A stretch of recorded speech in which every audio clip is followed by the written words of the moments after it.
کہہ دے سبحان اللہ، الحمدللہ، اللہ اکبر، السلام علیکم ورحمۃ اللہ وبرکاتہ۔ الحمدللہ رب العالمین والعاقبۃ للمتقین والصلاة والسلام علی سید المرسلین، اما بعد فاعوذ باللہ من الشیطان الرجیم، بسم اللہ الرحمن الرحیم، کل نفس ذائقۃ الموت، صدق اللہ مولانا العظیم وصدق رسولہ النبی الامین المتین المبین الکریم، ان اللہ وملائکتہ یصلون علی النبی یا ایہا الذین آمنوا صلوا علیہ وسلموا تسلیما۔ اللہ رب محمد صلی اللہ علیہ وسلم، نحن عباد محمد صلی اللہ علیہ وسلم وعلی نبیہ وصحبہ ابد الدہور وکرما۔ آئیے کچھ سننے سنانے سے پہلے نسائی شریف کی میں آپ کو ایک حدیث سناتا ہوں۔ ان انس بن مالک رضی اللہ تعالی عنہ قال قال رسول اللہ صلی اللہ علیہ وسلم من صلی علی صلاة واحدة صلی اللہ علیہ 10 صلوات وحطت عنہ 10 خطیات ورفعت له 10 درجات، رواہ النسائی فی سننہ۔ سنن نسائی کی حدیث ہے، حضور کا فرمان ہے، حضور کا کلام ہے، عربی میں نے آپ کو پڑھ کر سنایا۔ اگر آپ نہیں سمجھے ہیں تب بھی مل کر کہہ دیں سبحان اللہ۔ آئیے ترمذی کی دوسری حدیث سنیے۔ ان عبداللہ بن مسعود رضی اللہ تعالی عنہ قال قال رسول اللہ صلی اللہ علیہ وسلم اول الناس بی یوم القیامت اکثرهم علی صلاۃ، رواہ الترمذی فی سننہ۔ سنن ترمذی کی یہ بھی حدیث ہے، جی لگا کر کہہ دیں سبحان اللہ۔ آئیے تیسری حدیث، یہ بھی میں آپ کو سنن ترمذی کی سنانے جا رہا ہوں۔ ان ابی بن کعب قال قلت یا رسول اللہ انی اکثر الصلاۃ علیک فکم اجعل لک صلاتی، قال ما شئت قلت الربع، قال ما شئت فإن زدت فهو خیر لک، قلت النصف، قال ما شئت فإن زدت فهو خیر لک، قلت فالثلثین، قال ما شئت فإن زدت فهو خیر لک، قلت اجعل لک صلاتي كلها، قال اذا يكفي همك ويكفر لك ذنبك، رواه الترمذی فی سننہ۔ پورا مجمع لب کھولے اور حدیث کے نام پر جھوم کے بولے سبحان اللہ۔ ترمذی شریف کی آئیے ایک اور حدیث سنیے۔ ان ابی ہریرہ رضی اللہ تعالی عنہ قال قال رسول اللہ صلی اللہ علیہ وسلم رغم عن رجل ذکرت عنده فلم يصلی علی، رواہ الترمذی فی سننہ۔ یہ بھی ترمذی شریف کی حدیث ہے۔ آئیے ایک اور ترمذی شریف کی حدیث سنیے۔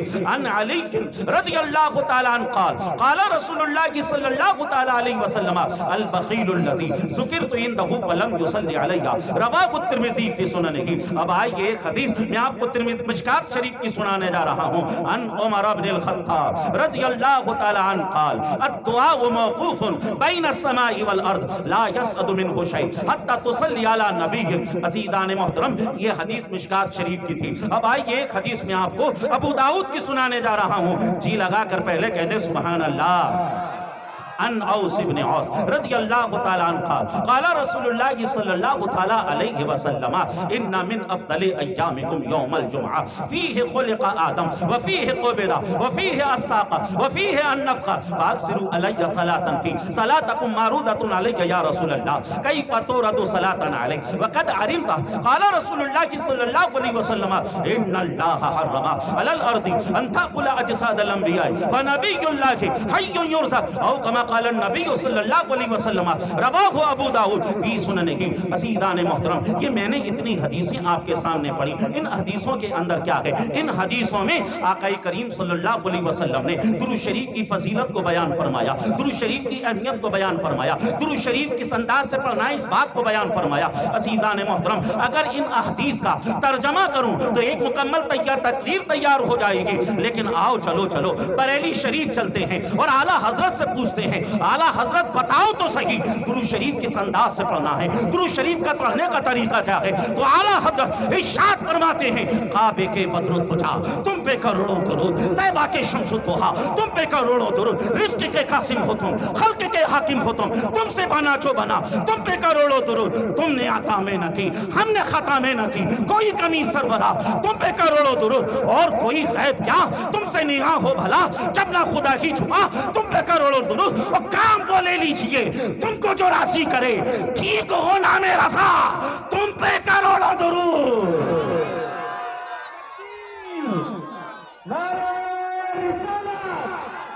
مشرق اعلی حضرت نعرہ تکبیر، نعرہ رسالت، جشن عید میلاد النبی، علماء اہل سنت، نعرہ تکبیر، نعرہ رسالت۔ اور جی لگا کر بولو سبحان اللہ، اور دل کھول کر بولو سبحان اللہ، الحمدللہ، اللہ اکبر۔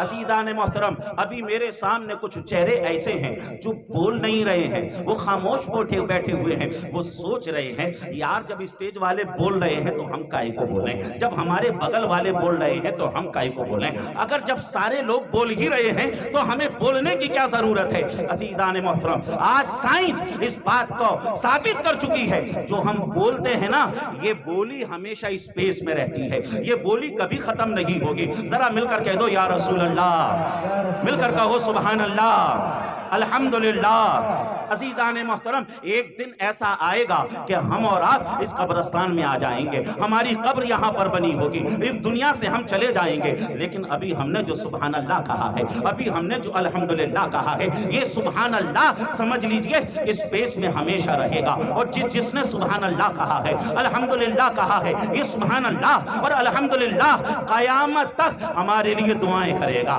ہمارے لیے استغفار کرے گا۔ عزیزان محترم، اب مرنے کے بعد، قبر میں پہنچنے کے بعد کچھ لوگ سوچیں گے کاش اس دن محراب شاہ داتا کے دربار میں اور ان کے دامن میں ہم بیٹھے ہوئے تھے، میلاد النبی کے جلسے میں بیٹھے ہوئے تھے، کاش اگر اس دن سبحان اللہ کہہ لیے ہوتے، کاش اس دن یا رسول اللہ کہہ لیے ہوتے، کاش اس دن اللہ کا ذکر کر لیے ہوتے، بلند آواز سے کہہ لیے ہوتے، تو وہ آج ہمارے کام آ رہا ہوتا، آج وہ ہمارے لیے استغفار کر رہا ہوتا۔ اور جو بول رہے ہیں نا، سمجھ لیجئے ان کے تو سمجھ لیجئے قبر کے اندر یہ سبحان اللہ ان کو کام آتا ہوا نظر آئے گا، یا الحمدللہ ان کو کام آتا ہوا نظر آئے گا۔ اس لیے مرنے کے بعد کسی کو افسوس نہ ہو، کسی کو پچھتاوا نہ ہو، سب مل کر کہیں یا رسول اللہ، اور محبتوں سے کہیں یا رسول اللہ۔ عزیزان محترم، یہاں سے ایک بات اور کلیئر کرتا چلوں، آپ سوچتے ہوگے یار یہ جو مولانا لوگ ہیں اتنی بلند آواز سے کیوں کہلواتے ہیں، خود بھی بلند آواز سے تقریر کرتے ہیں اور عوام سے بھی کہتے ہیں جی لگا کر بولو، محبت سے بولو، دل کھول کر بولو، آخر کیا وجہ ہے؟ اگر ہم دھیمے سبحان اللہ کہیں گے اللہ اسے بھی سن رہا ہے، ہم بلند آواز سے کہیں گے اللہ اسے بھی سن رہا ہے، ارے ہمارے کان نہ سنیں مگر مولا اسے بھی سن رہا ہے، مولا ہر چیز کو جان رہا ہے، پھر یہ مولوی لوگ اتنی بلند آواز سے کیوں کہلواتے ہیں؟ تو سنو، 8ویں صدی کے محدث امام محمد بن شعیب فرماتے ہیں رأیت شخصا فی حلمی الذی یتجول فی الجنہ، وہ کہتے ہیں میں نے خواب کے اندر دیکھا ایک شخص جنت میں ٹہل رہا تھا، ایک شخص جنت میں گھوم رہا تھا، میں نے اس سے پوچھا ایک شخص بتا تو صحیح تیرا کون سا عمل اللہ کی بارگاہ میں قبول ہوا جس کی وجہ سے مولا نے تیری تمام خطاؤں کو معاف کر دیا، تیری تمام غلطیوں کو معاف کر دیا، اور مولا نے تجھے جنت کا انعام عطا کر دیا؟ وہ شخص کہتا ہے اے پوچھنے والی سن، دنیا میں ایک کام کرتا تھا، وہ کام ایسا کام آیا، وہ کام ایسا کام آیا کہ اس کی وجہ سے مولا نے تمام غلطیوں کو معاف کر دیا، تمام خطاؤں کو معاف کر دیا، تمام غلطیوں کو درگزر کر دیا، تمام گناہوں کو معاف کر کے مجھے جنت کا تحفہ عطا کر دیا، مجھے جنت کا انعام عطا کر دیا۔ امام محمد بن شعیب فرماتے ہیں آخر وہ کون سی بات ہے؟ کہا کہ وہ بات یہ ہے جب میں دنیا میں تھا نا، جب بھی اپنے آقا کو یاد کرتا تھا، جب بھی اپنے نبی کو یاد کرتا تھا، جب بھی ان کو پکارتا تھا تو دیوانوں کی طرح پکارتا تھا، مستانوں کی طرح پکارتا تھا، لوگ دیکھتے تو کہتے یہ تو دیوانہ نظر آ رہا ہے، یہ تو کوئی مستانہ نظر آ رہا ہے۔ دل کھول کر اپنے نبی کو یاد کرتا تھا، اپنے آقا کو یاد کرتا تھا، ان پر درود و سلام بھیجتا تھا، یہ عمل ایسا قبول ہوا، ایسا قبول ہوا، اسی کے صدقے سے مولا نے میری تمام خطاؤں کو معاف کر دیا اور مجھے جنت کا تحفہ عطا کر دیا۔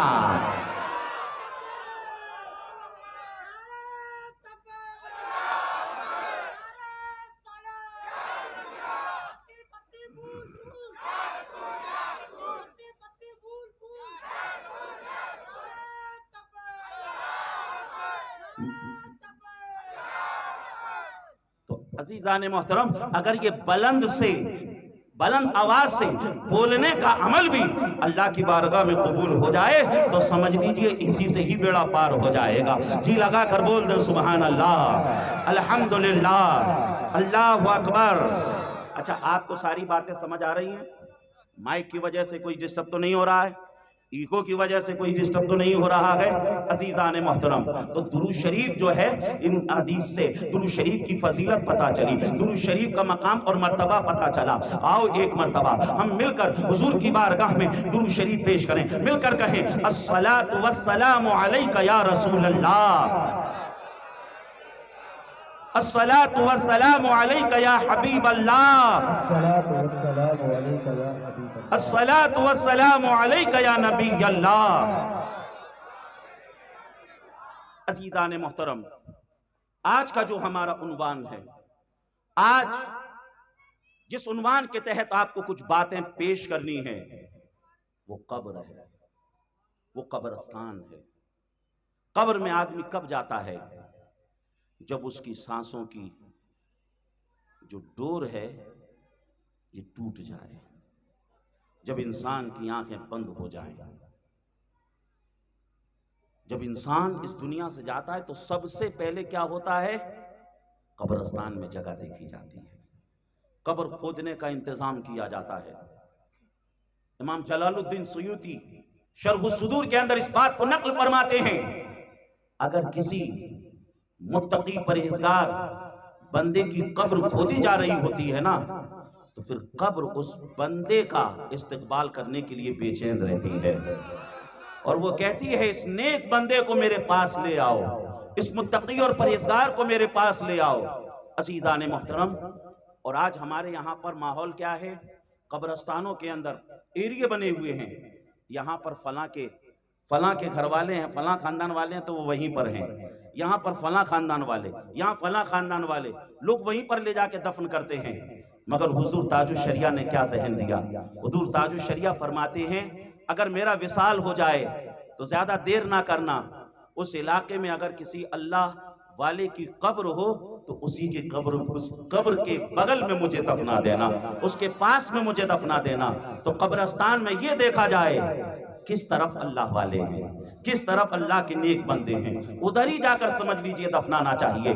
جیسے حضرت محراب شاہ داتا رحمت اللہ علیہ کا مزار، اب ان کے قدموں میں آپ دیکھیں گے نا تو ہمیں حاجی عبدالشکور نظر آئیں گے، ان کے قدموں میں آپ دیکھیں گے آپ کو مرحوم شہر قاضی عبدالحمید نظر آئیں گے۔ تو میں یہاں سے آپ کو یہ ذہن دے رہا ہوں، کسی بھی قبرستان میں اگر کوئی اللہ والا ہو اسی کے بازو میں دفن ہونے کی کوشش کیا کریں، کیونکہ آقا کریم نے ارشاد فرمایا اِنَّ الذِّكْرَ الصَّالِحِينَ تنزل الرحمہ، جہاں پر صالحین کا ذکر ہوتا ہے نا وہاں رحمت و انوار کا نزول ہوتا ہے۔ کہاں رحمت و انوار کا نزول ہوتا ہے؟ جہاں صالحین کا ذکر ہو، جہاں صالحین کا تذکرہ ہو، جہاں صالحین کی باتیں ہو، وہاں پر رحمت و انوار کا نزول ہوتا ہے۔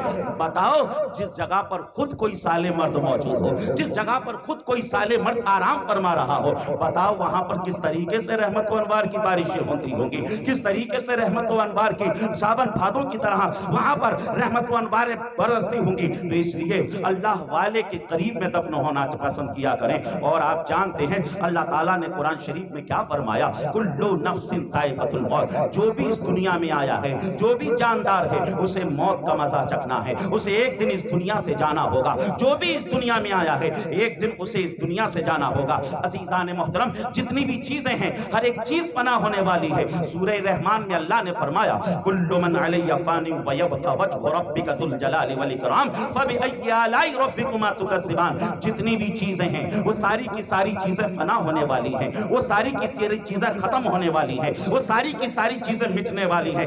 جانتے ہیں انمٹ کون سی چیز ہے؟ باقی رہنے والی ذات کس کی ہے؟ قرآن کہہ رہا ہے وہ اللہ کی ذات ہے، اللہ کی ذات باقی رہنے والی ہے، باقی سب کو اس دنیا سے جانا ہے۔ عزیزان محترم، ہر ایک کام دنیا کے اندر آپ نے دیکھا ہوگا وہ لیٹ ہو جاتا ہے، اس کے اندر تاخیر ہو جاتی ہے، مگر جانتے ہیں موت کے حوالے سے اللہ نے کیا فرمایا؟ قرآن کہہ رہا ہے فَإِذَا جَاءَ أَجَلُهُمْ لَا يَسْتَأْخِرُونَ سَاعَةً وَلَا يَسْتَقْدِمُونَ۔ جب موت کا وقت آتا ہے نا تو موت تو ایکوریٹ ٹائم پر آتی ہے، موت تو برابر ٹائم پر آتی ہے، نہ ایک سیکنڈ پہلے آتی ہے نہ ایک سیکنڈ بعد میں آتی ہے، بالکل ایکوریٹ برابر ٹائم پر آتی ہے۔ عزیزان محترم، اب اس موت کو اور اس زندگی کو اللہ نے پیدا کیوں فرمایا ہے؟ کیا وجہ ہے کیوں اللہ اللہ نے موت کو بنایا, کیوں زندگی کو بنایا؟ آؤ قرآن سے پوچھیں, اے قرآن بتا اللہ نے موت کو کیوں پیدا فرمایا, اللہ نے زندگی کو کیوں پیدا فرمایا؟ تو قرآن کہہ رہا ہے الذی خلق الموت والحیات لیبلوکم ایکم احسن عملا.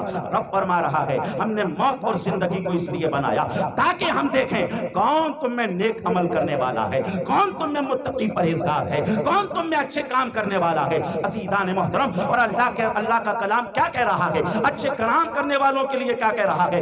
رب فرما رہا ہے والعصر ان الانسان لفی خسر الا الذین آمنوا وعملوا الصالحات. زمانہ مصطفیٰ کی قسم, انسان گھاٹے میں ہے, انسان نقصان میں ہے, انسان خسارے میں ہے, لیکن وہ لوگ جنہوں نے نیک کام کیے, جنہوں نے اچھے کام کیے, وہ لوگ خسارے میں نہیں ہیں, وہ لوگ گھاٹے میں نہیں ہیں. عزیزان محترم, یہاں سے کیا پتہ چلا کہ جو بھی اس دنیا میں آیا ہے اسے ایک دن اس دنیا سے جانا ہوگا. اور یاد رکھنا اس دنیا میں آنے کا ایک سسٹم ہے, ایک نظام ہے, ایک قاعدہ ہے, ایک قانون ہے کہ پہلے دادا, اس کے بعد جو ہے بیٹا, پھر اس کے بعد جو ہے پوتا, پھر اس کے بعد پوتے کے بعد پوتے کے بیٹے. یہ ایک نظام ہے, مگر اس دنیا سے جانے کا کوئی نظام نہیں, اس دنیا سے جانے کا کوئی سیٹ اپ نہیں. اس دنیا سے کوئی بھی کبھی بھی اس دنیا سے جا سکتا ہے. عزیزان محترم, مجھے اچھے طریقے سے یاد ہے جب یہ محفل پچھلے سال تو میرے خیال سے کورونا کی وجہ سے ہو نہ سکی, اور اس سے پہلے یہ محفل ہوئی تھی, اس محفل میں ہمیں حاجی عبدالشکور بھی نظر آ رہے تھے. اس وقت جو ہے شہر قاضی بھی موجود تھے. کیا خبر تھی کہ ایک دن ایسا آئے گا کہ یہ لوگ اس دنیا سے چلے جائیں گے. عزیزان محترم, ایک دن ایسا بھی آنے والا ہے کہ ہم بھی اس دنیا سے چلے جائیں گے, ہمارے بھی چنے پڑھے جائیں گے, ہمارا بھی تیجا ہوگا. عزیزان محترم, ہم کو بھی غسل دیا جائے گا, ہم کو بھی قبر میں اتارا جائے گا. عزیزان محترم, اس لیے ہمیں چاہیے کہ ہم اپنی قبر کی اس دنیا ہی میں تیاری کر لیں, اور تیاری کس انداز سے کی جاتی ہے. آؤ میں آپ کو ایک حدیث بتاؤں. آقا کریم صلی اللہ علیہ وسلم نے حضرت فاروق اعظم رضی اللہ تعالیٰ عنہ سے کیا فرمایا. اس روایت کو امام جلال الدین سیوطی علیہ رحمہ نے الحاوی للفتاوی کے اندر اس روایت کو نقل فرمایا ہے. سرکار مدینہ صلی اللہ علیہ وسلم ارشاد فرماتے ہیں, اے عمر بتاؤ اس وقت کیا حال ہوگا, غسلوکا وکفنوکا وحنتوکا, جب تمہیں غسل دے دیا جائے گا, جب تمہیں کفنا دیا جائے گا, جب تمہیں قبر کے اندر اتار دیا جائے گا, جب تمہیں مٹی سے دبا دیا جائے گا. عمر جانتے ہو اس وقت کیا ہوگا؟ تو فرشتے آئیں گے, بڑی بڑی ان کی آنکھیں ہوں گی, بڑے بڑے ان کے بال ہوں گے, نیلی نیلی ان کی آنکھیں ہوں گی,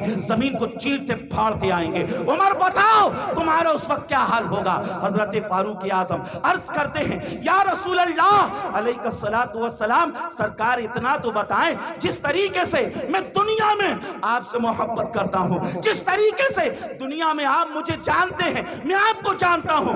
یا رسول اللہ, مرنے کے بعد کیا یہ تعلق قائم رہے گا؟ مرنے کے بعد کیا یہ محبت والا تعلق قائم رہے گا؟ آقا ارشاد فرماتے ہیں, عمر یہ تعلق تو قبر میں بھی قائم رہے گا, یہ تعلق قبر میں موجود رہے گا. آقا نے جب اتنا کہا تو حضرت فاروق اعظم کہتے ہیں, یا رسول اللہ علیہ الصلوۃ والسلام, اذن اکفیکہما, یا رسول اللہ پھر تو میں تنہا ان دونوں کے اوپر بھاری پڑ جاؤں گا, پھر تو میں تنہا ان دونوں کو دیکھ لوں گا. اذن اخاصمہما, سرکار اگر بات پا گئی تو میرا ان سے جھگڑا بھی ہو جائے گا. آقا کریم صلی اللہ علیہ وسلم سے حضرت فاروق اعظم نے کہا, بس محبت والا سلسلہ قائم رہنا چاہیے. عزیزان محترم, یہاں سے یہ بات بھی سمجھ میں آئی. حضرت فاروق اعظم نے یہ نہ کہا, یا رسول اللہ میری نمازیں میرے ساتھ ہوں گی یا نہیں, میرے روزے میرے ساتھ ہوں گے یا نہیں, میرے عمرے میرے ساتھ ہوں گے یا نہیں, میرا تقوی اور طہارت میرے ساتھ ہوگی یا نہیں. یہ کچھ نہ کہا, صرف پوچھا ہے تو محبت رسول کو پوچھا ہے, سرکار آپ کی نسبت وہاں رہے گی یا نہیں رہے گی. پتا کیا چلا, معلوم کیا ہوا, حضرت فاروق اعظم نے یہ ذہن دیا, نہ طاعت پر نہ تقوی پر نہ سود و اتقاء پر ہے, نہ طاعت پر نہ تقوی پر نہ سود و اتقاء پر ہے, ہمارا ناز جو کچھ ہے محمد مصطفیٰ پر ہے. نعرہ تکبیر, نعرہ رسالت, مسلک اعلیٰ حضرت, جشن عید میلاد النبی, علماء اہل سنت, نعرہ تکبیر, نعرہ رسالت, نہ طاعت پر، نہ تقوی پر، نہ زہد و اتقا پر ہے. ہمارا ناز جو کچھ ہے محمد مصطفیٰ پر ہے. ہمارا ناز جو کچھ ہے محمد مصطفیٰ پر ہے. اور کسی شاعر نے کہا تیری مرضی میں مر مٹنا شہادت اس کو کہتے ہیں. تیری مرضی پہ مر مٹنا شہادت اس کو کہتے ہیں. تیرے کوچے میں ہونا دفن جنت اس کو کہتے ہیں. تیرے کوچے میں ہونا دفن جنت اس کو کہتے ہیں. اب اس حدیث کا کوئی مطلب یہ نہ نکالے کہ نماز پڑھنے سے کچھ نہیں ہوتا، روزہ رکھنے سے کچھ نہیں ہوتا، حج اور زکوٰۃ کرنے سے کچھ نہیں ہوتا. عزیزان محترم، جسے حضور سے سچی پکی محبت ہوگی اس کی نمازیں قضا نہیں ہوں گی. وہ نمازوں کا بھی پابند ہوتا ہوا نظر آئے گا. وہ متقی پرہیزگار بھی نظر آئے گا. کیونکہ آقا نے ارشاد فرمایا ہے نا قرۃ عین فی الصلاۃ، نماز میں تو میری آنکھوں کی ٹھنڈک ہے. قرۃ عین فی الصلاۃ، نماز میں میری آنکھوں کی ٹھنڈک ہے. سرکار فرما رہے ہیں الصلاۃ معراج المومنین، نماز جو ہے مومنین کی معراج ہے. سرکار فرما رہے ہیں الصلاۃ مفتاح الجنہ، یہ نماز جو ہے نا یہ تو جنت کی کنجی ہے. عزیزان محترم، محبت رسول کا تقاضا یہی ہے کہ آدمی سچا نمازی بھی ہو، آدمی نمازوں کا بھی پابند ہو، آدمی تمام نیک کاموں کا پابند ہو. عزیزان محترم، اتنی بات کے بعد جو ہے نا حضرت فاروق اعظم کا جب انتقال ہو گیا، انتقال کے بعد ان کے بیٹے حضرت عبداللہ نے انہیں خواب میں دیکھا اور پوچھا ابا جی ذرا بتائیے تو صحیح قبر میں آپ کے ساتھ کیا ہوا؟ وہ جو سرکار نے فرمایا تھا 2 فرشتے آئیں گے، وہ جو سرکار نے کہا تھا ان کی نیلی نیلی آنکھیں ہوں گی، بڑے بڑے بال ہوں گے، ڈراؤنی شکلیں ہوں گی، زمین کو چیرتے پھاڑتے آئیں گے. اور جو سرکار نے کہا تھا وہ پوچھیں گے من ربوں کا، تیرا رب کون ہے؟ ماں دینوں کا، تیرا دین کیا ہے؟ حضور کے بارے میں کیا کہتا ہے؟ وہ انہوں نے اس طریقے سے سوال کرنے تھے. ابا جان بتاؤ تو صحیح کیا وہ قبر میں آئے تھے؟ اور وہ آئے تھے تو پھر کیا ہوا تھا؟ حضرت فاروق اعظم ارشاد فرماتی ہے بیٹا وہ قبر میں آئے تھے، جیسا سرکار نے کہا تھا نا ایسا ایسا ایسا ایسا ایسا ہوگا، ویسا ویسا ویسا ویسا ہی ہوا. وہ آئے اور انہوں نے جھنجھوڑ کر مجھ سے کہا من ربوں کا، تیرا رب کون ہے؟ ماں دینوں کا، تیرا دین کیا ہے؟ اس طریقے سے وہ مجھ سے پوچھنے لگے. عزیزان محترم، فاروق اعظم کہتے ہیں جیسے انہوں نے مجھ سے پوچھا نا تیرے رب کا نام کیا ہے، تیرے دین کا نام کیا ہے، بتا تو حضور کے بارے میں کیا کہتا ہے؟ فاروق اعظم کہتے ہیں میں نے الٹا ان سے پوچھ لیا او عمر سے، عمر کے رب کا پتہ پوچھنے والوں پہلے اپنے رب کا پتہ بتاؤ تمہارا رب کون ہے، پہلے اپنے دین کے بارے میں بتاؤ تمہارا دین کیا ہے، پہلے تم بتاؤ میرے آقا کے بارے میں تم کیا کہتے ہو. عزیزان محترم، جیسے ہی فاروق اعظم نے اتنا کہا ہے پھر کیا ہوتا ہے؟ وہ جو فرشتے تھے نا دونوں ایک دوسرے کو دیکھنے لگے اور سوچنے لگے سب سے تو ہم سوال کرتے ہیں، سب سے تو ہم پوچھتے ہیں، یہ کون ہے؟ یہ الٹا ہم سے سوال کر رہے ہیں، یہ الٹا ہم سے پوچھ رہے ہیں، یہ الٹا ہمارا امتحان لے رہے ہیں. ایک نے کہا تاہو ہاسا ہوا خلیفۃ و خلیفۃ رسول اللہ، ارے ان کو چھوڑ دو، یہ سرکار کے خلیفہ عمر بن خطاب ہیں. نعرہ تکبیر، نعرہ رسالت، مسلک اعلیٰ حضرت علماء اہل سنت، نعرہ تکبیر، نعرہ رسالت. اسی لیے تو قدرت کے نقیب نے کہا نکیرین کرتے ہیں تعظیم میری، نکیرین کرتے ہیں تعظیم میری. فدا ہو کہ تم پہ یہ عزت ملی ہے، فدا ہو کہ تم پہ یہ عزت ملی ہے. اور بریلی کے تاجدار ارشاد فرماتے ہیں قبر میں لہرائیں گے تا حشر چشم نور کے، قبر میں لہرائیں گے تا حشر چشم نور کے. جلوہ فرما ہوگی جب طلعت رسول اللہ کی، جلوہ فرما ہوگی جب طلعت رسول اللہ کی. عزیزان محترم، آپ نے دیکھا ہوگا ایک شخص کا جب انتقال ہو جاتا ہے نا اسے اچھے سے کپڑے پہنائے جاتے ہیں، یعنی اسے نئے کفن میں کفنایا جاتا ہے. وہ زندگی بھر ناتا ہو نہ ناتا ہو مگر آج اسے غسل بھی دیا جا رہا ہے، آج اسے اچھے کپڑے میں کفنایا بھی جا رہا ہے. اور زندگی میں اس کا ادب احترام ہو یا نہ ہو مگر مرنے کے بعد اس کی شان کیسے بڑھ جاتی ہے. لوگ جو ہے اسے اپنے کاندھوں پر اٹھا کر لے جاتے ہیں اور آج اس کے جنازے سے آگے کوئی نہیں چل رہا ہے، سارے کے سارے پیچھے چل رہے ہیں، سارے کے سارے پیچھے چل رہے ہیں. اور جب جنازہ مسجد میں لا کے رکھا نا اور امام صاحب سے کہا آؤ ذرا جنازے کی نماز پڑھا دو، اب امام صاحب جیسے ہی آئے ہیں، اب کیا دیکھتے ہیں، امام صاحب بھی پیچھے کھڑے ہوئے ہیں، اور وہ جنازہ آج امام صاحب کا بھی امام نظر آ رہا ہے، آج وہ جنازہ امام سے بھی آگے نظر آ رہا ہے۔ ہم بڑے حیران تھے، ہم بڑے پریشان تھے، ساری نمازوں میں امام آگے تھے، جمعے میں امام آگے تھے، عیدین میں امام آگے تھے، فجر، ظہر، عصر، مغرب، عشاء تمام نمازوں میں امام آگے تھے، لیکن آج یہ ہے، آج یہ جو میت ہے، آج یہ جو گہوارہ ہے، آج یہ امام کا بھی امام بنا ہوا ہے، آج تو یہ آگے نظر آ رہا ہے۔ معاملہ کیا ہے، ماجرا کیا ہے؟ عزیزان محترم، قدرت کے نقیب نے کہا، اے لوگو، اب اس جنازے کو ہلکے میں مت لے لینا، اب اس جنازے کو ہلکے میں نہ لے لینا، اب اس جنازے کو ہلکے میں نہ لینا۔ کہا کہ کیوں ہلکے میں نہ لیں؟ اس لیے کہ اب قبر میں اسے محمد رسول اللہ کا دیدار ہونے والا ہے، اب قبر میں اسے نبی کریم کا دیدار ہونے والا ہے۔ عزیزان محترم، اعجاز خان ٹی وی نے بڑا پیارا شعر کہا تھا، اس لیے موت پہ اعجاز مرا کرتا ہے۔ شعر کی معنویت کو دیکھیے، موت پہ مرا کرتا ہے، اس لیے اعجاز موت پہ مرا کرتا ہے، اس لیے اعجاز موت پہ مرا کرتا ہے۔ قبر میں سرور عالم کا نظارہ ہوگا، قبر میں سرور عالم کا نظارہ ہوگا۔ اور آسی غازی پوری نے کہا تھا، آج پھولے نہ سمائیں گے کفن میں آسی، آج پھولے نہ سمائیں گے کفن میں آسی، آج کی رات ہے اس گل سے ملاقات کی رات، آج کی رات ہے اس گل سے ملاقات کی رات۔ اور بریلی کے تاجدار ارشاد فرماتے ہیں، لحد میں عشق رخ شے کا تاغ لے کے چلے، لحد میں عشق رخ شے کا تاغ لے کے چلے، اندھیری رات سنی تھی چراغ لے کے چلے، اندھیری رات سنی تھی چراغ لے کے چلے۔ عزیزان محترم، قدرت کے نقیب نے کہا، اس میت کو، اس جنازے کو اب ہلکے میں نہ لے لینا، اس لیے کہ اسے قبر میں محمد رسول اللہ کا دیدار ہونے والا ہے، سرکار کی زیارت ہونے والی ہے۔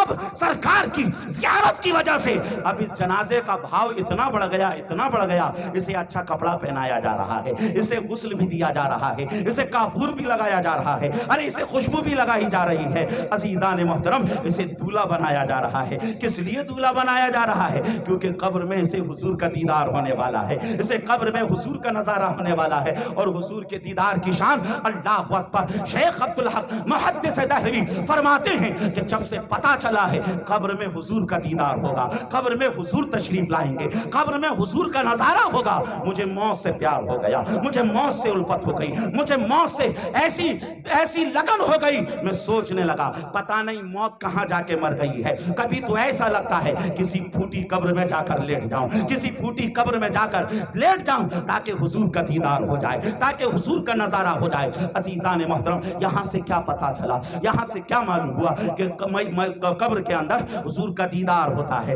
حضور کا نظارہ ہوتا ہے۔ میں آپ کو قبر کے حوالے سے بتا رہا تھا، وقت اتنا نہیں کہ ساری چیزیں میں آپ کو ڈیٹیل میں جا کے بتاؤں، میں آپ کو مدارک التنزیل کی ایک روایت بتا رہا ہوں، اور قبروں کا اتہاس آپ کو بتانا چاہتا ہوں۔ آپ جانتے ہیں سب سے پہلے اس دنیا میں قبر کس کی بنی؟ کون ہے جس کی سب سے پہلے قبر کھودی گئی؟ کون ہے جس کی سب سے پہلے جس کو دفنایا گیا؟ عزیزان محترم، ہمیں سب معلوم ہے، ہمیں آئی پی ایل کے ریکارڈ معلوم ہے، ہمیں ون ڈے کرکٹ کے ریکارڈ معلوم ہے، ہمیں جو ہے ایک ایک چیز معلوم ہے، کس کھلاڑی نے کتنے وکٹ لیے یہ معلوم ہے، کس نے کتنے چوکے لگائے یہ معلوم ہے، کس نے کتنے چھکے لگائے یہ بھی معلوم ہے، سب معلوم ہے، لیکن نہیں معلوم ہے تو قرآن کے بارے میں نہیں معلوم، نہیں معلوم ہے تو حدیث کے بارے میں نہیں معلوم، کچھ نہیں معلوم ہمیں۔ عزیزان محترم، اگر نہیں معلوم ہے تو جاننے کی کوشش کریں۔ یہ جو مجلس سجائی گئی ہے، یہ جو میلاد کا پروگرام رچایا گیا ہے، کس لیے؟ تاکہ آپ کو دین سے قریب کر دیا جائے۔ عزیزان محترم، مدارک التنزیل کے اندر کیا ہے آپ جانتے ہیں؟ سب سے پہلے اس دنیا میں انتقال کس کا ہوا؟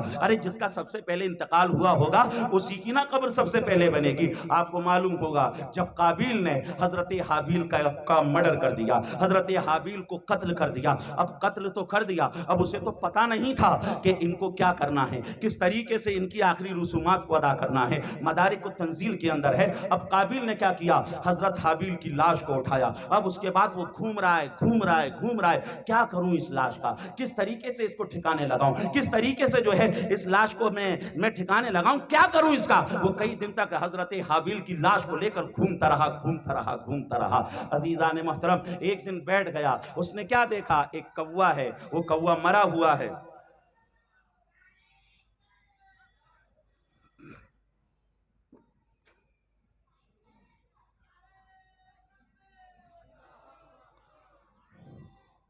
سب لوگ آپ کو پتہ بھی نہیں رہے گا. یہاں پر لوگ بولتے بھی ہیں نیند میں، آنکھیں تو عام طور سے کھولے رکھتے ہیں، ٹھیک ہے نہیں، آپ کو لگے گا کہ یہ جو ہے آنکھیں کھول کے جو ہے سننا ہے، سنیں گے نہیں، وہ نیند نکالتے رہتے ہیں. تو اس لیے جو ہے پتہ بھی چلتا رہے کہ آپ جاگ رہے ہو تو کہہ دو مل کر یا رسول اللہ، یا رسول اللہ. اور محبتوں سے کہہ دو.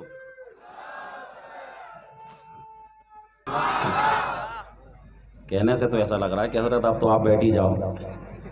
مل کر کہو سبحان اللہ، الحمدللہ، اللہ اکبر. تو میں آپ کو مدارک التنزیل کی روایت بتا رہا تھا کہ قابیل نے جب حضرت حابیل کو قتل کر دیا تو وہ جو ہے اپنی پشت پر حضرت حابیل کو لے کے گھومتا رہا کہ کس طریقے سے اب اس لاش کو میں ٹھکانے لگاؤں، کس طریقے سے اس کے ساتھ معاملہ کروں. اسے نہیں سمجھ میں آ رہا تھا. کئی دن تک لے کے گھومتا رہا. پھر اس نے دیکھا کہ ایک کوا مرا ہوا ہے اور ایک کوا زندہ ہے. تو پھر اس زندہ کوے نے کیا کیا، گڈھا کھودا اور اس چیز کو وہ دیکھتا رہا. اور اس کے بعد اس نے اس مرے ہوئے کوے کو اس میں ڈال دیا اور اوپر سے مٹی ڈال دی. تب اس کو سمجھ میں آ گیا کہ جو ہے کس طریقے سے جو ہے میت کے ساتھ معاملہ کرنا چاہیے. تو دنیا کی سب سے پہلی قبر اگر کسی کی بنی تو وہ حضرت حابیل رضی اللہ تعالی عنہ کی تھی، ٹھیک ہے نا. تو یہ پتہ چلا. اور اس کے بعد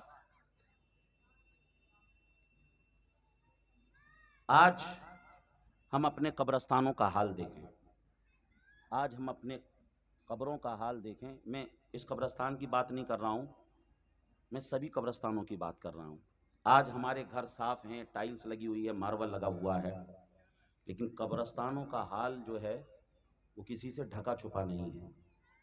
کس طریقے کچھ جگہ تو قبرستان میں ایسی ہیں کہ وہاں پر آپ جوتے پہن کے نہیں جا سکتے ہیں، اتنے وہاں پر کانٹے ہیں، اتنے وہاں پر جو ہے اوبڑ خابڑ ڈلا ہوا ہے. آپ سوچئے کہ جس میت کو ہم ابھی قبر میں جا کر دفنانے والے ہیں، بتاؤ اسے نئے کپڑے کی ضرورت ہے، اسے صاف ستھرے کفن کی ضرورت ہے، اسے عطر اور خوشبو کی ضرورت ہے، اسے جو ہے نہلانے دلہانے کی ضرورت ہے؟ نہیں. ارے اسے تو قبر میں ہی دفنا کے آنا ہے. پھر یہ سب کیوں ہو رہا ہے؟ آپ سوچیں، جس مذہب نے میت کے ساتھ اس طریقے سے صفائی کا درس دیا ہو، بتاؤ اس مذہب نے زندوں کو صفائی کا کس طریقے سے درس دیا ہوگا. یہ نہیں کہ آپ صرف میت کو ہی جو ہے صاف ستھرے کپڑے میں لے جا کر دفنا کرائیں، بلکہ یہاں سے اسلام یہ بھی حکم دیتا ہے کہ ہمیں اپنے قبرستانوں کو بھی صاف کر کے رکھنا چاہیے، اپنے قبرستانوں کی بھی صفائی کر کے رکھنا چاہیے.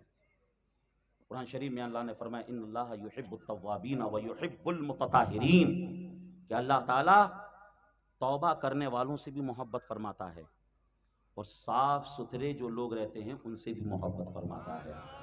اب دیکھیے توبہ کا بہت اونچا مقام ہے. حضور فرماتے ہیں التائب من الذنب کمن لا ذنب لہ، کہ جس نے سچے دل سے توبہ کر لی تو اللہ تعالیٰ اس کے تمام گناہوں کو معاف فرما دیتا ہے.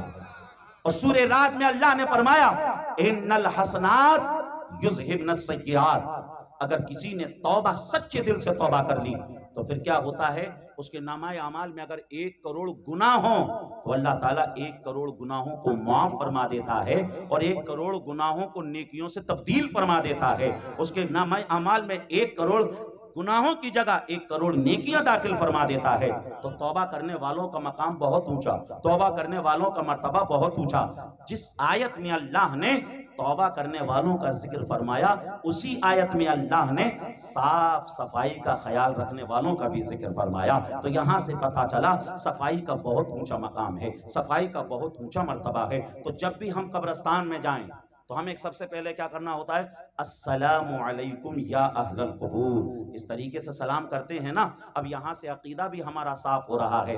عزیزان محترم، یہ قبر کے اندر جو ہے نا، ہم کو تو لگتا ہے کہ یہ سن نہیں رہے ہیں، لیکن بخاری کی حدیث حضور فرماتے ہیں انہو لیسمع قرآن علیہم، جب دفنا کے ہم آتے ہیں نا تو جوتوں سے جو کھٹپٹ کی آواز ہوتی ہے نا، تو قبر میں جو مردہ ہوتا ہے، میت ہوتی ہے، وہ ان جوتوں کی کھٹپٹ کی آواز کو بھی سنتا ہے، ان جوتوں کی کھٹپٹ کی آواز کو بھی سنتا ہے۔ تو پتہ کیا چلا، معلوم کیا ہوا، مرنے کے بعد اللہ تعالیٰ سننے کی طاقت کو بڑھا دیتا ہے۔ ہم نہیں سن رہے ہیں مگر وہ ہماری سن رہا ہے، ہم قبر میں نہیں دیکھ رہے ہیں کہ قبر میں کیا چل رہا ہے، لیکن امام جلال الدین سیوطی علیہ الرحمہ اپنی کتاب شرح الصدور کے اندر اس بات کو نقل فرماتے ہیں، جب کوئی قبر پر جاتا ہے تو پہچان لیتا ہے قبر والا کہ میری قبر پر فلاں آیا ہے، میرا بیٹا میری قبر پر آیا ہے، میرا پوتا میری قبر پر آیا ہے، میرا بھتیجا میری قبر پر آیا ہے، میرا بھائی میری قبر پر آیا ہے۔ اور قبر پر پہنچنے کے بعد اب اگر ہم ان کو کوئی چیز ایصال کر دیں،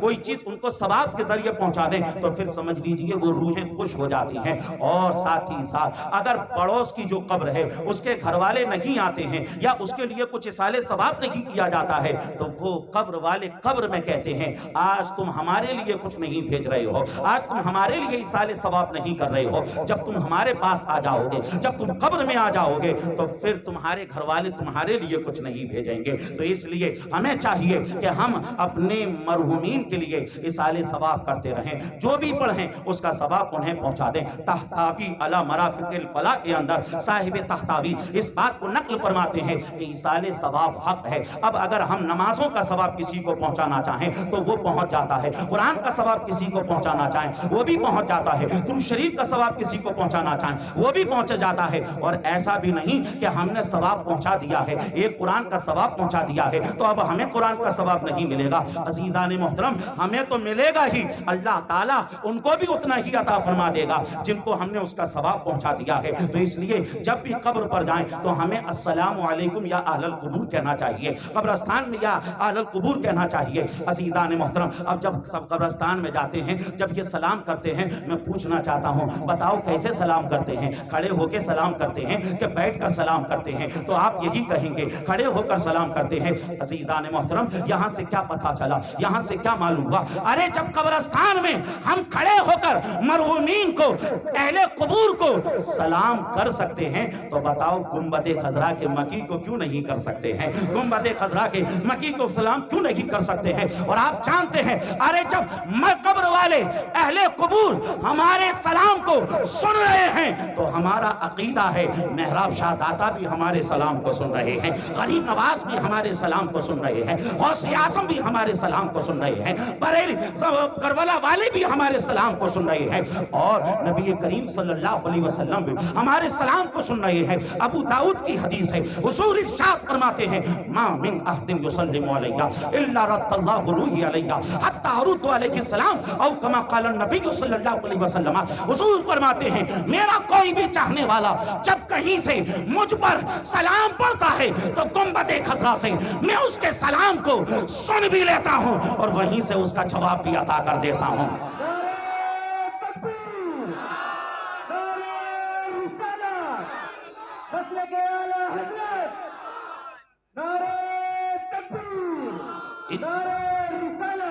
اسی لیے تو بریلی کے تاجدار نے فرمایا دور و نزدیک کے سننے والے وہ کان، دور و نزدیک کے سننے والے وہ کان، کانے لالے کرامت پہ لاکھوں سلام، کانے لالے کرامت پہ لاکھوں سلام۔ ہم یہاں سے پکاریں وہاں وہ سنیں، مصطفیٰ کی سماعت پہ لاکھوں سلام۔ سبحان اللہ، سبحان اللہ، سبحان اللہ۔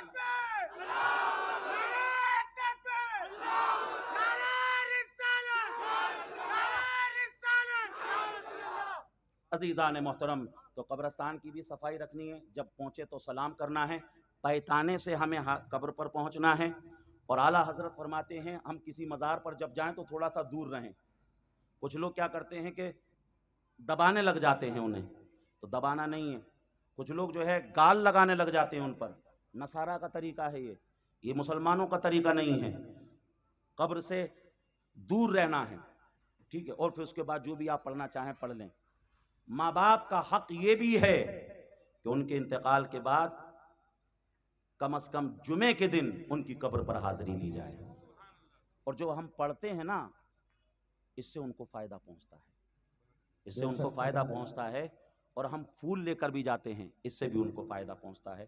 بخاری کی حدیث سن لیجئے، اس کے بعد انشاءاللہ تعالی میں اپنی گفتگو کو پورے مکمل کر لوں گا۔ حدیث سننے سے پہلے ذرا جی لگا کر کہتے ہیں سبحان اللہ۔ سبحان اللہ۔ عن عبداللہ ابن عباس رضی اللہ تعالی عنہ قال قال رسول اللہ صلی اللہ علیہ وسلم مر النبی صلی اللہ علیہ وسلم بقبرین فقال انہما لا يعذبان وما يعذبان في كبير اما احدهما فكان لا يستتر من البول واما الاخر فكان يمشي بالنميمه ثم اخذ جريده رطبه فشقها بنصفين فغرز في كل قبر واحد قالوا يا رسول الله لما فعلت هذا قال رسول الله صلى الله عليه وسلم لعله يخفف عنهما ما لم ييبس رواه البخاری في صحیحہ۔ پورا مجمع لب کھولے اور حدیث کے نام پر جھوم کے بولے سبحان اللہ۔ سبحان اللہ۔ عزیزان محترم، یہ حدیث کہاں پر ہے؟ یہ بخاری شریف کے اندر ہے۔ امام بخاری کب پیدا ہوئے؟ 194 ہجری میں، 256 میں آپ کا وصال ہوا۔ امام بخاری اور رسول کریم صلی اللہ علیہ وسلم میں تقریباً 200 سال کے آس پاس کا فرق۔ اب سوال پیدا ہوتا ہے یہ حدیث امام بخاری تک کیسے پہنچی؟ امام بخاری تک کیسے پہنچی؟ عزیزان محترم، تو یہ حدیث محدثین کے وسیلے سے امام بخاری تک پہنچی۔ عزیزان محترم، اور محدثین کے وسیلے سے یہ حدیث ہم تک پہنچی، اور اللہ تعالیٰ رحم و کرم کی بارشیں برسائے ان محدثین کے مزارات پر کہ جن کے وسیلے سے یہ حدیث ہم تک پہنچی، اور اس حدیث کو میں نے آپ کے سامنے پڑھ کر سنایا۔ عزیزان محترم، اس حدیث میں کیا ہے؟ آقا کریم حضرت عبداللہ ابن عباس کہتے ہیں نبی کریم صلی اللہ علیہ وسلم کا 2 قبروں کے پاس سے گزر ہوا۔ آقا کریم صلی اللہ علیہ وسلم نے فرمایا ان دونوں قبروں کے اوپر عذاب ہو رہا ہے، ان دونوں قبروں کے اوپر عذاب ہو رہا ہے، اور حضور نے فرمایا ان میں سے ایک پیشاب کے چھینٹوں سے نہیں بچتا تھا اور دوسرا جو ہے لوگوں کی چگلیاں کرتا تھا، اس لیے ان پر عذاب ہو رہا ہے۔ پھر آقا کریم صلی اللہ علیہ وسلم نے ایک تر ٹہنی کو منگایا، حضور نے اس کو بیچ میں سے چیرا اور اس کے بعد ایک ٹہنی اس قبر پہ لگا دی اور دوسری ٹہنی دوسری قبر پہ لگا دی۔ صحابہ عرض کرتے ہیں یا رسول اللہ علیہ الصلوۃ والسلام لما فعلت ھذا، سرکار آپ نے ایسا کیوں فرمایا؟ آقا کریم صلی اللہ علیہ وسلم ارشاد فرماتے ہیں جب تک یہ ٹہنیاں ہری رہیں گی، جب تک یہ ٹہنیاں تر رہیں گی، یہ اللہ کی تسبیح و تہلیل بیان کرتی رہیں گی، اور اس کی وجہ سے اس قبر والے کو ثواب ملتا رہے گا، اس قبر والے کو جو ہے سکون ملتا رہے گا۔ یہاں سے کیا پتا چلا، یہاں سے کیا معلوم ہوا؟ ارے اللہ کا ذکر، اللہ کا استغفار، سمجھ لیجئے ایک ٹہنی کرے تو اس سے فائدہ قبر والے کو ملے، تو بتاؤ قبر پر اگر بیٹا سورہ فاتحہ پڑھے، قبر پر پہنچ کر بیٹا چاروں کل پڑھے، قبر پر پہنچ کر بیٹا سورہ ملک کی تلاوت کرے، بیٹا سورہ یاسین کی تلاوت کرے، تو بتاؤ قبر والے کو فائدہ پہنچے گا کہ نہیں؟ ضرور پہنچے گا۔ عزیزان محترم، اور یہاں سے یہ بھی پتا چلا کہ وہ جو تر ٹہنی تھی، یہیں سے ہمیں یہ بھی پتا چلا کہ یہ جو ہم پھول پیش کرتے ہیں، یہ جو ہم قبروں پر پھول لے جا کر ڈالتے ہیں، یہ بھی اس لیے ڈالتے ہیں کیونکہ جب تک یہ پھول تر رہیں گے، جب تک یہ پھول ہرے رہیں گے، تب تک یہ استغفار کرتے رہیں گے اور اس کا ثواب انہیں ملتا رہے گا۔ ساتھ ہی ساتھ یہاں سے عقیدے کی ایک بات یہ بھی سمجھ میں آئی، آقا کریم صلی اللہ علیہ وسلم کیسا دیکھتے ہیں کہ سرکار نے قبر کی اوپر سے ہی یہ بھی دیکھ لیا کہ اس قبر کے اندر عذاب ہو رہا ہے، اور سرکار نے یہ بھی دیکھ لیا کہ اس پر عذاب کیوں ہو رہا ہے۔ ایک پر چگلی کی وجہ سے ہو رہا تھا، اور ایک پر جو ہے سمجھ لیجئے پیشاب کے چھینٹوں سے نہ بچنے کی وجہ سے ہو رہا تھا۔ تو ہمیں چاہیے کہ پیشاب کے چھینٹوں سے بھی بچیں اور کسی کی چگلی بھی نہ کریں، تمام برائیوں سے اپنے آپ کو بچائیں، اور قبرستان ضرور جایا کریں۔ ماں باپ اگر انتقال کر گئے ہیں تو ان کی قبروں پر بھی جایا کریں۔ آقا نے کیا فرمایا؟ مسلم شریف کی حدیث ہے، حضور فرماتے ہیں نہیتکم عن زیارت القبور فزوروها، میں نے پہلے تمہیں قبروں کی زیارت سے منع کیا تھا، لیکن اب میں تمہیں حکم دے رہا ہوں، اب تم اپنی قبروں پر جایا کرو، تم اپنے مرحومین کی قبروں پر جایا کرو۔ عزیزان محترم، ہم قبروں پر کیسے جاتے ہیں؟ ماں باپ کا انتقال ہو گیا تو جمعرات کے جمعرات چلے گئے، 40ویں تک چلے گئے، یا پھر سمجھ لیجئے برسی آنے تک چلے گئے۔ 2-3 سال کے بعد آدمی بھول جاتا ہے، اور اس کے بعد پھر سمجھ لیجئے بچوں میں ایسا گرتا ہے، ایسا گرتا ہے، ایسا گرتا ہے، پھر اسے پتہ نہیں رہتا، پھر اسے خبر نہیں رہتی، نہ پھر وہ جمعرات کو قبر پہ جا پاتا ہے، نہ پھر وہ سمجھ لیجئے مہینے میں قبر پر جا پاتا ہے، پھر قبر پر کب جاتا ہے؟ پھر شب قدر پہ قبر جاتا ہے، پھر قبر پر کب جاتا ہے؟ پھر شب بارات پر قبر پر جاتا ہے۔ آقا کریم صلی اللہ علیہ وسلم کی سیرت ہمیں کیا درس دے رہی ہے؟ ہمارے آقا صلی اللہ علیہ وسلم کی جو والدہ ہیں ان کے وصال کو 57 سال گزر گئے، 57 سال ہو گئے، اور آقا کریم صلی اللہ علیہ وسلم آخری حج ادا کرنے کے لیے جا رہے ہیں۔ صحابہ کرام کا جمع غفیر تیار ہو رہا ہے، قافلہ بن رہا ہے۔ کہاں جا رہے ہیں سرکار؟ سرکار حج کرنے کے لیے جا رہے ہیں، مدینے سے مکے جا رہے ہیں۔ اب مدینے سے جو مکہ کا جو روٹ تھا، ایک تو شارٹ کٹ تھا اور ایک لانگ روٹ تھا۔ جو بھی جاتا تھا وہ شارٹ کٹ سے جاتا تھا، لانگ روٹ سے نہیں جاتا تھا۔ آقا ارشاد فرماتے ہیں ہم شارٹ کٹ سے نہیں جائیں گے، ہم لانگ روٹ سے جائیں گے۔ ہو سکتا ہے صحابہ نے عرض کیا ہو یا رسول اللہ علیہ الصلوۃ والسلام سارے کے سارے تو شارٹ کٹ سے جاتے ہیں، سرکار آپ لانگ روٹ سے کیوں جائیں گے؟ آقا ارشاد فرماتے ہیں اس لیے جائیں گے کیونکہ جو لانگ والا روٹ ہے نا، اس روٹ پر ابوا آتا ہے، اور ابوا میں ہماری والدہ کی قبر ہے، ابوا میں میری والدہ تدفین مدفن ہے۔ میں پہلے اپنی والدہ کی قبر پر حاضری دوں گا، میں پہلے اپنے والدہ کی قبر پر پہنچوں گا، اور اس کے بعد اللہ کی بارگاہ میں پہنچوں گا، اس کے بعد خانہ خدا میں پہنچوں گا، اس کے بعد بیت اللہ پہنچوں گا۔ آپ اندازہ تو لگائیے ماں کی قبر کی کیسی اہمیت۔ 57 سال گزر چکے ہیں، آقا کریم صلی اللہ علیہ وسلم جب گئے ہیں نا عزیزان محترم، جب صحابہ کا قافلہ بنتے بنتے بنتے آپ کو معلوم ہے 10,000 سے زیادہ تعداد ہو گئی تھی صحابہ کی۔ آپ سوچئے 10,000 کا مجمع کیسا رہا ہوگا، صحابہ کرام تھا۔ عزیزان محترم سرکار مدینہ صلی اللہ علیہ وسلم بھی ہیں، جب سرکار ابوا پہنچے ہیں، اپنی والدہ کی قبر پر پہنچے ہیں، آقا کریم صلی اللہ علیہ وسلم پائتانے میں بیٹھ جاتے ہیں۔ مفسرین نقل کرتے ہیں، محدثین نقل کرتے ہیں کہ سرکار اس طریقے سے بیٹھے ہیں کہ سرکار نے اپنا سر جو ہے نا گھٹنوں پہ، سر گھٹنوں پہ رکھا ہوا ہے، اور سرکار بس سمجھ لیجئے کچھ نہیں بول رہے ہیں، اور آقا کریم کی آنکھوں سے آنسو جاری ہیں۔ آقا کریم صلی اللہ علیہ وسلم کی آنکھیں ساون بھادوں کی طرح سمجھ لیجئے برس رہی ہیں۔ ہو سکتا ہے وہ 57 سال پہلے کا نظارہ یاد آ گیا ہو، جب آقا کریم صلی اللہ علیہ وسلم غریب الوطنی کی حالت میں تھے، اور آپ کی والدہ جب اپنے مائکے سے سسرال کے لیے آ رہی تھی، ابوا میں حضرت آمنہ کی طبیعت خراب ہوتی ہے، اور حضرت آمنہ رضی اللہ تعالیٰ عنہ کا وصال ہونے کے قریب ہوتا ہے۔ عزیزان محترم ہمارے آقا صلی اللہ علیہ وسلم کے کئی سے بڑے بڑے امتحانات، سرکار کی والدہ کا انتقال ہو رہا ہے، اور جانتے ہیں یہ کون ہیں؟ یہ وجہ تخلیق کائنات ہیں۔ یہ کون ہیں جن کی بارگاہ میں جبریل بھی بغیر اجازت کے نہیں آتے؟ یہ وہ ہیں جن کے تعلق سے کہا گیا لولاک لما خلقت الافلاک، اے حبیب اگر تمہیں پیدا کرنا مقصود نہ ہوتا تو کسی چیز کو نہ بناتا۔ ہوتے کہاں خلیل و بنا کعبہ و بنا، اعلیٰ حضرت نے فرمایا نا ہوتے کہاں خلیل و بنا کعبہ و بنا، لولاک والے صاحبی سب تیرے گھر کی ہے، اور اس کے طفیل حج بھی خدا نے کرا دیے، اس کے طفیل حج بھی خدا نے کرا دیے، اصل المراد حاضری اس پاک در کی ہے۔ عزیزان محترم ہو سکتا ہے 57 سال پہلے کے جو واقعات ہیں وہ یاد آ گئے ہوں، کس طریقے سے سرکار صلی اللہ علیہ وسلم نے اپنے سامنے اپنی والدہ کو سمجھ لیجیے آخری وقت میں دیکھا۔ آقا کریم صلی اللہ علیہ وسلم کے دیے اب کوئی تسلی دینے والا نہیں ہے، لیکن حضرت آمنہ کہتی ہیں بیٹا لوگ تمہارے اوپر فخر کریں گے، بیٹا لوگ کہیں گے کہ میں نے جیسا بچہ اس دنیا میں لائی ہوں، جس کو میں نے جنم دیا ہے اس کی طرح کوئی نہیں۔ عزیزان محترم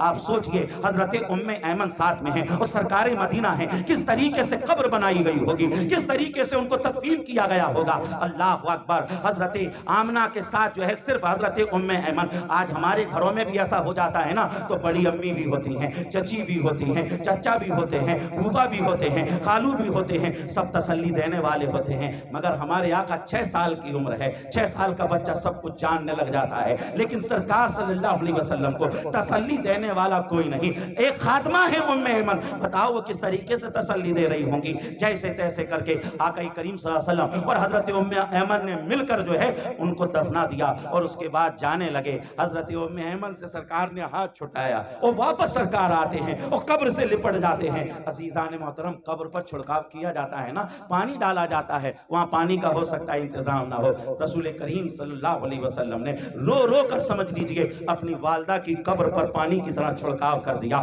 اللہ اکبر۔ یہ شان آقا کریم صلی اللہ علیہ وسلم کی، کیسا درس دیا سرکار نے، ماں کی کس طریقے سے اہمیت کو بتایا، ماں کا کس طریقے سے عظمت اور ماں کے کس طریقے سے شان سرکار نے بتائی۔ عزیزان محترم ہو سکتا ہے سرکار کو وہ سارے لمحات یاد آ گئے ہوں، سرکار کی آنکھوں سے آنسو جاری ہیں، سرکار رو رہے ہیں، اور جانتے ہیں آپ جب بڑے روتے ہیں نا تو چھوٹوں کو وجہ معلوم کرنے کی ضرورت نہیں ہوتی ہے، چھوٹوں کو وجہ معلوم کرنے کی ضرورت نہیں ہوتی ہے، چھوٹے بھی رونے لگتے ہیں۔ آقا کیسے روئے؟ اعلیٰ حضرت فرماتے ہیں اللہ کیا جہنم اب بھی نہ سرد ہوگا، اللہ کیا جہنم اب بھی نہ سرد ہوگا۔ رو رو کے مصطفیٰ نے دریا بہا دیے ہیں۔ عزیزان محترم، یہاں سے سرکار نے یہ ذہن دیا اپنے ماں باپ کی قبروں پہ جایا کرو، اور جو اپنے مرحومین ہیں ان کی قبروں پر جایا کرو۔ پوری تقریر کا خلاصہ یہی ہے، قبرستان کی ہمیں صفائی کرنا چاہیے، ماں باپ کی قبروں پر جانا چاہیے، ان کو کچھ نہ کچھ ایصال ثواب کرتے رہنا چاہیے۔ بیان میں کسی طرح کی غلطی، بے ادبی، کوتاہی، مجھ سے حدیث پڑھنے میں اگر کچھ غلطی ہوئی ہو، اللہ اس کو اپنے فضل و کرم سے معاف فرمائے، اور اس کی خیرات ہمیں دنیا میں بھی عطا فرمائے، قبر میں بھی عطا فرمائے۔ استغفر اللہ ربی من کل ذنب واتوب الیہ، وآخر دعوانا ان الحمد للہ رب العالمین۔ السلام علیکم۔